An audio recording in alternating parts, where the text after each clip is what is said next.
തൃശൂർ കൊരട്ടിയിൽ മുൻ പഞ്ചായത്ത് അംഗത്തിന്റെ വീടിന് നേരെ യുവാവിന്റെ അതിക്രമം. കൊരട്ടി പഞ്ചായത്ത് അംഗവും CPIM ബ്രാഞ്ച് സെക്രട്ടറിയുമായ സിന്ധു ജയരാജിന്റെ വീടിന് നേരെയാണ് ആക്രമണമുണ്ടായത്. യുവാവിനെ പോലീസ് അറസ്റ്റ് ചെയ്തു.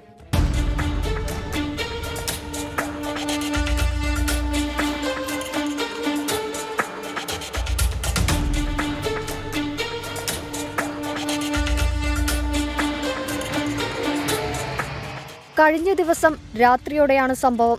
പാറക്കൂട്ടം സ്വദേശി അശ്വിനാണ് വെട്ടുകത്തിയുമായി സിന്ധുവിന്റെ വീട്ടിലെത്തിയത്. തുടർന്ന് വീടിന് മുന്നിലിട്ടിരുന്ന കാറിന്റെ ചില്ലുകൾ തകർത്തു. സംഭവം കണ്ട് പോലീസിനെ വിളിക്കാനൊരുങ്ങിയ സിന്ധുവിനെ അസഭ്യം പറയുകയും വീടിന്റെ ജനൽ ചില്ലുകൾ തകർക്കുകയും ചെയ്തു. സിന്ധുവിന്റെ മകന്റെ കുഞ്ഞും വീട്ടിലുണ്ടായിരുന്നു.